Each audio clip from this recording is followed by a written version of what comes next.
For some time now, the Guatemalan Armed Forces have laid claim on the entire Sarstoon River. Their adamant and aggressive behavior has brought pressure on the Belizean government, as its citizens have been unaccepting of the actions of the Guatemalan military and have been demanding that the government reciprocate in aggression.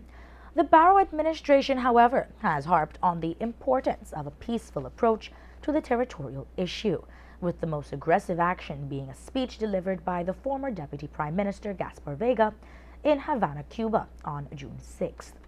On May 24 and 25, there were the bilateral talks in Istanbul, Turkey, and coming out of those meetings, both countries had agreed to formulate a mechanism that will state clearly how the issue at the Sarstoon will be handled.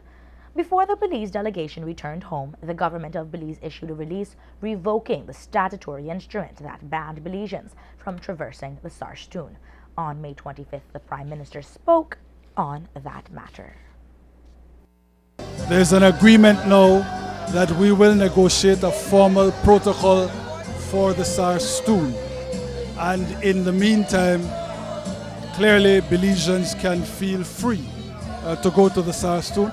That is why we have revoked the statutory instrument that was in place. Is there any timeline for that?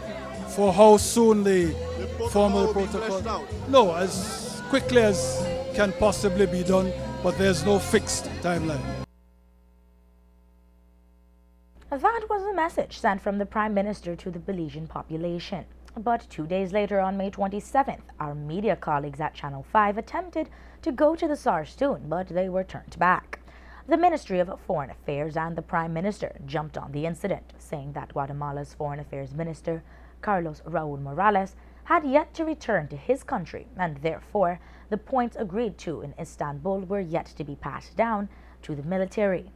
The People's United Party made their way to the Sarstoon on June 3rd, and the leader of the opposition, John Persenio, reported that there were no problems in assessing the Sarstoon waters. Today, however, our media colleagues once again ventured out to the Sarstoon, and they were given a hard time to get through.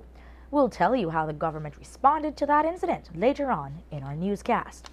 For those who have been following the entire Belize-Guatemala issue, you will know that for some time now there has been a constant disconnect between what the Guatemalan government reports to its people and what the Belize government reports. It has let room for tons of speculations by the Belizean populace, and there have been conclusions that perhaps there is some secret deals going on behind closed doors, for the country is not being fully briefed on what is going on. Either way, we bring back an interview we did with Senator Eamon Courtney, who is the representative for the opposition party on the Belize-Guatemala issue. In this interview, we had asked him to weigh in on the disconnect that seems to be a constant when it comes to the territorial differendum. I think it's one of two things, and whichever of them it is bad. First is, it is possible that there is a serious disconnect between the civilian government and the military is in control and is a rogue military. If that is so, it is a serious threat to democracy in Guatemala and stability in the region.